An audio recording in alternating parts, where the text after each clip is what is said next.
আসসালামু আলাইকুম, কেমন আছেন সবাই? আজকে আমি নিয়ে এলাম বুটের হালুয়া। ট্রেডিশনাল পদ্ধতিতে আজকে আমি বুটের হালুয়াটা বানাবো। তাহলে বুটের হালুয়া বানানো শুরু করে দেই। আমি এখানে 3 কাপ বুট 7 ঘন্টা ভিজিয়ে রেখেছিলাম, ভালো করে ধুয়ে নিয়ে আসছি। আমি একটু দেখিয়ে দিচ্ছি আমি কোন বুটটা নিয়েছিলাম।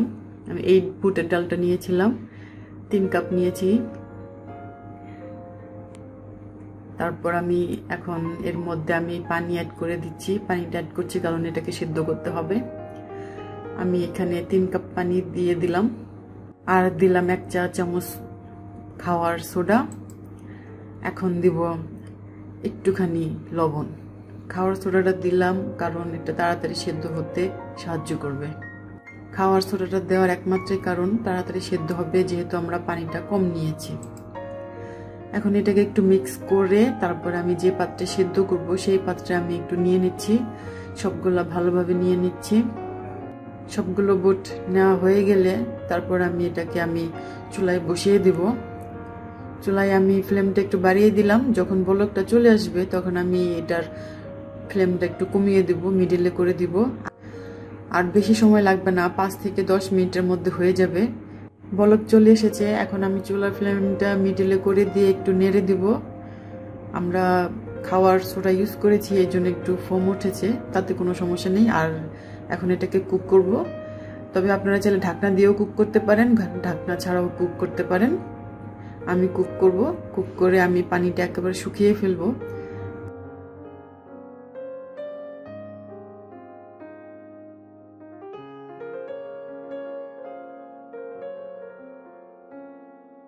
বুটটা হয়ে গেছে, খুব সুন্দর সেদ্ধ হয়েছে। কেমন সেদ্ধ হয়েছে আমি আপনাদের একটু দেখাচ্ছি। আমি আঙ্গুল দিয়ে একটু প্রেস করলাম, তাতে দেখুন গলে গেছে। এখন এটাকে ঠান্ডা করে সুন্দর করে ব্লেন্ড করে নিব। আমি বুটটা ব্লেন্ড করেছি 1 কাপ দুধ দিয়ে। তারপরে এই মিশ্রণটাকে আমি একটা হাঁড়িতে নিয়ে নিচ্ছি, যেটাতে আমি হালুয়াটা বানাবো। এখন আমি এর মধ্যে দিয়ে দিব চিনি। এখানে আমি 1 কাপ চিনি নিয়েছি, যদি প্রয়োজন হয় আমি পরে একটু দেব। আমি আগে দিতে চাচ্ছি না, এটুকুই থাক। এখন দিয়ে দিলাম 1/3 কাপ ঘি। তারপর দিলাম 2টা তেজপাতা, আর দিব 3টা দারুচিনি। এখানে আমি এলাচটা ব্যবহার করব না, কারণ এলাচের ভিতর থেকে কালো বিচিগুলো বের হয়ে গেলে তখন খেতে খুব বিরক্তিকর হয়, দাঁতের মধ্যে লাগলে খুব অস্বস্তি লাগে। এই জন্য আমি এটা ব্যবহার করব না। তবে আপনারা চাইলে এলাচের পাউডারটা ইউজ করতে পারেন ফ্লেভারের জন্য, আবার কেওড়া জল ইউজ করতে পারেন। তা আমি ওগুলো করছি না। এখন এটাকে ভালোভাবে মিক্স করে নেব, ভালোভাবে মিশিয়ে নেব আর কুক করব। চুলার ফ্লেমটা এখানে মিডল থেকে একটু কমে রাখতে হবে, রেখে তারপরে কাজটা করতে হবে। আমার কিছুক্ষণ রান্না হয়ে যাওয়ার পর এই পর্যায়ে এসেছে। এখন আমি একটু ফুড কালার ইউজ করছি, ভালো লাগে। তবে আপনারা চাইলে ফুড কালারটা স্কিপ করতে পারেন, এটা দেওয়াটা তেমন কোনো জরুরি না। এখন আমি দিয়ে দিব দুধ। আমি এখানে 1 কাপ দুধ নিয়েছি, পাউডার মিল্ক নিয়েছি। এখন এটাকে আমি ভালোভাবে মিক্স করব। অর্ধেকটা দিয়ে দিলাম, মিক্স করা হয়ে গেলে বাকি অর্ধেকটাও আমি দিয়ে দেব। আমি বাকি অর্ধেকটা মিল্কও দিয়ে দিলাম, দিয়ে ভালোভাবে এটাকে এখন মিশিয়ে নেব আর কিছু সময় কুক করে নেব। কুক করা হয়ে গেলে আমি এখানে আবারও 1/3 কাপ ঘি দিয়ে দিলাম। ঘিটা আমি এখানে একটু বেশি ইউজ করেছি, কারণ ঘিটার জন্যই হালুয়ার বরফিটা শক্ত হয়ে থাকবে।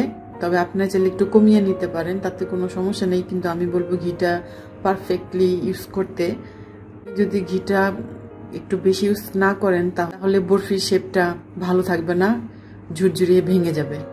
আমি একটু আপনাদের পরীক্ষা করে দেখাচ্ছি এটা হচ্ছে হালুয়াটা হয়েছে কিনা, তার পারফেক্ট একটা পরীক্ষা, এক্সাম বলতে পারেন। আমি হাত দিয়ে চাপ দিলাম কিন্তু আমার হাতে লাগেনি। দেখেন আমি হাত দিয়ে বারবার প্রেস করলাম, আমার হাতে লাগেনি। তার মানে আমাদের হালুয়াটা একদম পারফেক্টলি রেডি হয়ে গেছে। এখন চুলার ফ্লেমটা বন্ধ করে দিয়ে আমি এটাকে একটা বোর্ডের মধ্যে ঢেলে নিচ্ছি। আর এই বোর্ডের মধ্যে আমি আগেই একটু ঘি মাখিয়ে নিয়েছিলাম, ছড়িয়ে দিচ্ছি। আর একটা শেপ দেবো আমি। শেপটা দেওয়া হয়ে গেলে তারপরে আমি একটু কেটে নেব। মানে আমি যেমন শেপ চাচ্ছি সেমন শেপে আমি এটাকে কেটে নিচ্ছি। তা আপনারা যে কোনো শেপ দিতে পারেন। আর এই কাজটা খুব দ্রুত করতে হবে, কারণ যদি আপনি একটু লেট করেন তাহলে পরে আর কাটা যাবে না, কাটতে গেলে ভেঙে যেতে পারে।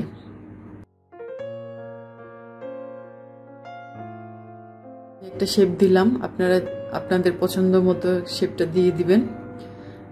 তারপর আমি এটাকে একটু সার্ভ করে নিলাম, একটু পেস্তা বাদাম দিয়ে সুন্দর করে একটু সাজিয়ে দিলাম। আশা করছি আমার রেসিপিটা আপনাদের কাছে খুব ভালো লেগেছে। যদি ভালো লেগে থাকে লাইক, কমেন্ট, শেয়ার করবেন, সাবস্ক্রাইব করবেন। আপনাদের হেল্প আমার খুব প্রয়োজন। আর যদি কোনো কিছু জানার প্রয়োজন থাকে তাহলে প্লিজ বলবেন, আমি আমার সাধ্যমতো চেষ্টা করব আপনাদের প্রশ্নের উত্তর দিতে। আজকের জন্য বিদায়, আবার আসবো।